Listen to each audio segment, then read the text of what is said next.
తెలంగాణ రాజకీయాల్లో మరో కీలక పరిణామానికి తెరలేచింది. బీఆర్ఎస్ సీనియర్ నేత మాజీ మంత్రి తన్నీరు హరీష్ రావు త్వరలో భారీ పాదయాత్ర చేయనున్నట్లు ప్రకటించారు.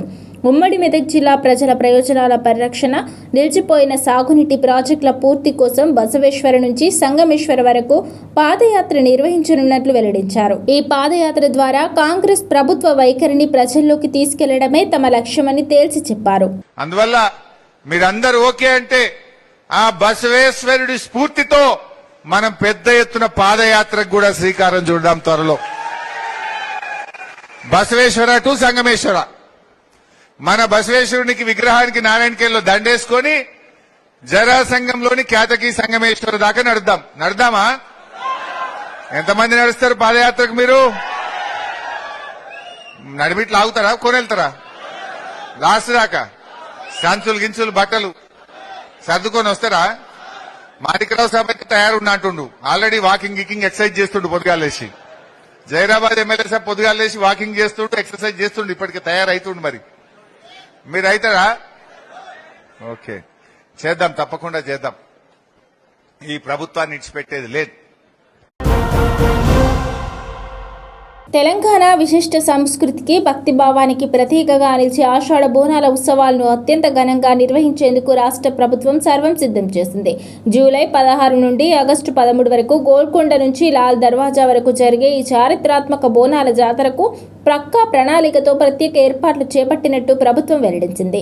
ఉత్సవాలకు వచ్చే లక్షలాది మంది భక్తులకు ఎలాంటి అసౌకర్యం కలగకుండా అన్ని విభాగాల అధికారులను సమన్వయం చేస్తున్నట్లు హైదరాబాద్ జిల్లా ఇన్ఛార్జ్ మంత్రి పొన్నం ప్రభాకర్ తెలిపారు.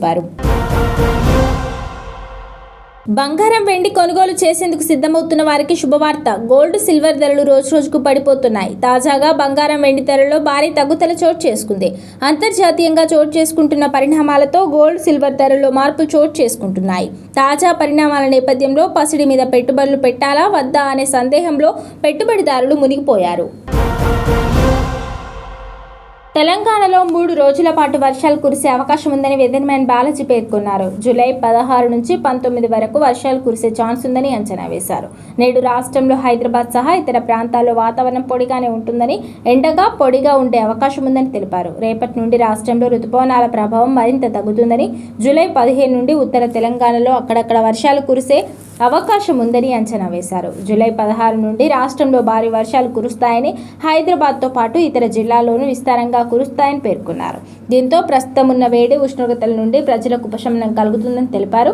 ఇదిలా ఉంటే రాష్ట్రంలో ఈ ఏడాది సరిగ్గా వర్షాలు లేక ప్రజలు ఇబ్బంది పడుతున్నారు. ప్రభుత్వ కొనుగోలు కేంద్రాల్లో మొక్కలు విక్రయించిన రైతన్నలు ఇంకా డబ్బుల కోసం ఎదురు చూస్తున్నారు. వానాకాలం సీజన్ ప్రారంభమైన యాసంగి డబ్బులు ఖాతాల్లో జమ కాకపోవడంతో తీవ్ర ఆందోళన చెందుతున్నారు.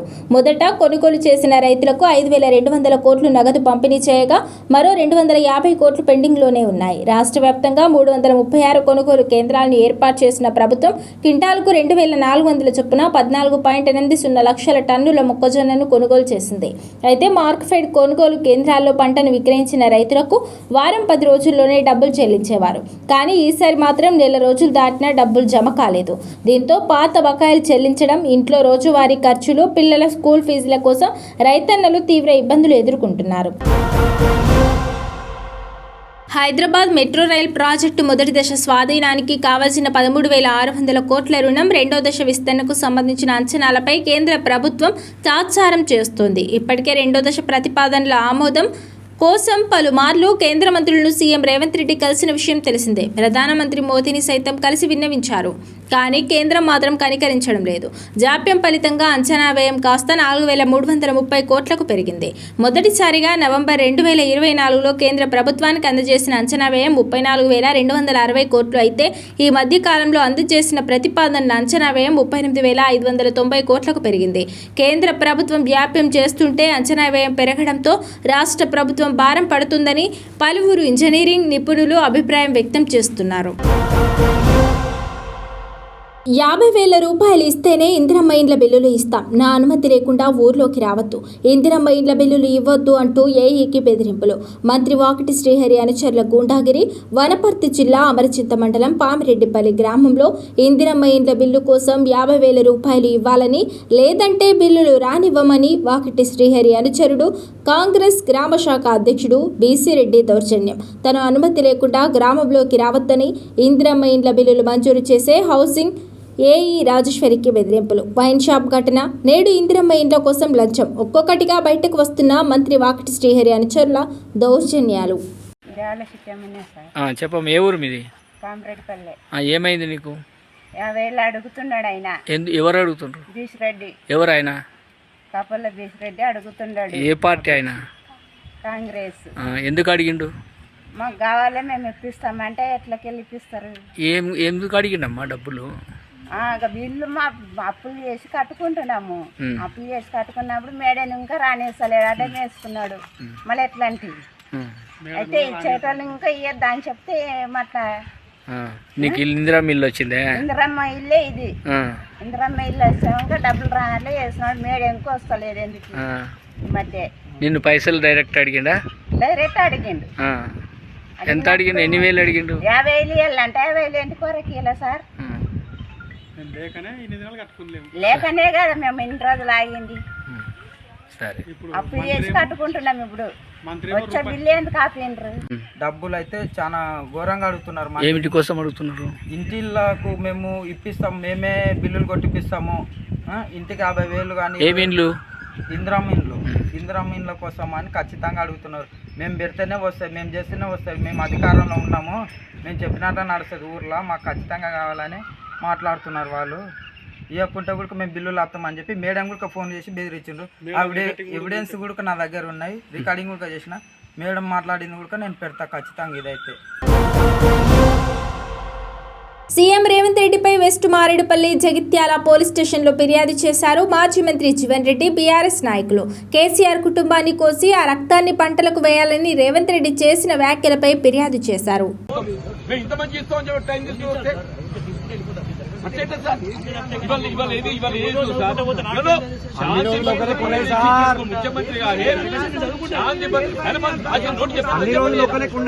శాంతి భద్రత పర్యవేక్షించే ముఖ్యమంత్రి గారు ఏది ఇస్తున్నదో ఇవాళ రైతాంగాన్ని నీళ్లు కావాలని చెప్పంటే ఇప్పుడు ప్రతిపక్ష పార్టీ పేద పార్టీ నాయకులై రక్తం గిల్లిస్తారు సార్. ఒక ముఖ్యమంత్రి గారు మీరు రక్షణ పట్టాధికారి సార్, మీ కష్టం చెప్పుకుంటూ వస్తాం సార్. మీరైతే నేను ఎత్తులు చూస్తా అని చెప్పారంటే కాదు సార్. ఇవాళ మీరు ఒక రక్షణ పట్టాధికారి సీఐ గారు సార్, మీకు మా కష్టం చెప్పుకున్నట్టు వచ్చినాం సార్. మీరే మాకేది ఎత్తుందో నేను ఎత్తులు చూస్తా అని చెప్పంటే సైతం సార్. గురువకల్లలో ఆనందం చూడడానికే రేవంత్ రెడ్డి తప్పులు ఉన్న పిటిషన్ దాఖలు చేశాడు. గోదావరి నల్లమల సాగర్ కేసు సుప్రీంకోర్టు వస్తే మీ కేసు నిలవదని కాంగ్రెస్ ప్రభుత్వానికి మొట్టికాయలు వేసింది. అంటే మీరు కావాలనే కేసు నిలవకుండా ఉండాలని తప్పుడు కేసు వేశారు. అసలు లోపాలతో కూడిన కేసు ఎందుకు వేశారు? రాష్ట్రానికి సంబంధించిన అతి ముఖ్యమైన కేసు ఏది? దీని మీద ఎందుకు రివ్యూ చేయలేదు? ఇది వైఫల్యమా లేదా ఉద్దేశపూర్వకంగా ఏపీకి జలాలు వదలడానికి, గోదావరి బనకచెర్ల ప్రాజెక్టు ముందుకు సాగడానికి మీ పరోక్ష సహకారమా? గతంలో రిట్ పిటిషన్ వేస్తే డిస్మిస్ చేస్తే మళ్ళీ 7 నెలల తర్వాత సూట్ వేస్తే అది కూడా డిస్మిస్ చేశారు. 7 నెలలుగా కేసే వేయలేకపోతున్నారు ఎందుకు అంటూ రేవంత్ రెడ్డిపై ఆగ్రహం వ్యక్తం చేశారు హరీష్ రావు. ఇవాళ సుప్రీంకోర్టులో మన కేసు వచ్చింది. గోదావరి నల్లమల సాగర్ కేసు ఈరోజు సుప్రీంకోర్టులో వచ్చింది. సుప్రీంకోర్టులో వస్తే సుప్రీంకోర్టు ఉన్నత న్యాయమూర్తులు ఈరోజు ఏం చెప్పినారు? ఈ కేసు నిలవదు, ఈ కేసు మీరు ప్రొసీజరల్ ల్యాప్సెస్ ఉన్నాయి, మీ సూట్ సరిగా ఫైల్ చేయలేదు అని రాష్ట్ర ప్రభుత్వానికి మొట్టికాయలేసింది సుప్రీంకోర్టు.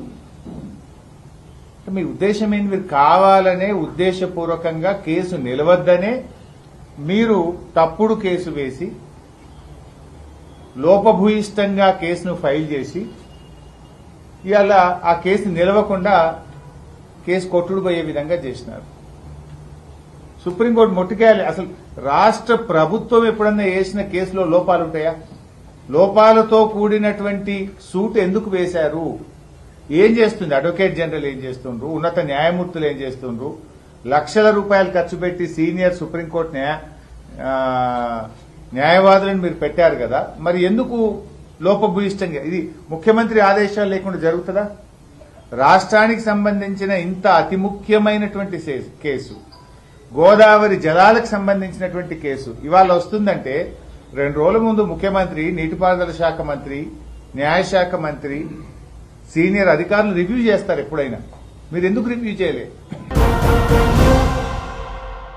ఏపీ ప్రభుత్వం ఈ నెలలోనే తల్లికి వందనం నిధిని జమ చేసేందుకు ముహూర్తం ఖరారు చేసింది. 2026-27 ఆర్థిక సంవత్సరానికి సంబంధించిన సొమ్మును ఈ నెల 16, 17, 18వ తేదీల్లో లబ్ధిదారుల బ్యాంకు ఖాతాలో జమ చేయనుంది. 1వ తరగతి నుంచి ఇంటర్ వరకు చదువుతున్న విద్యార్థులకు వీటిని అందించనుంది.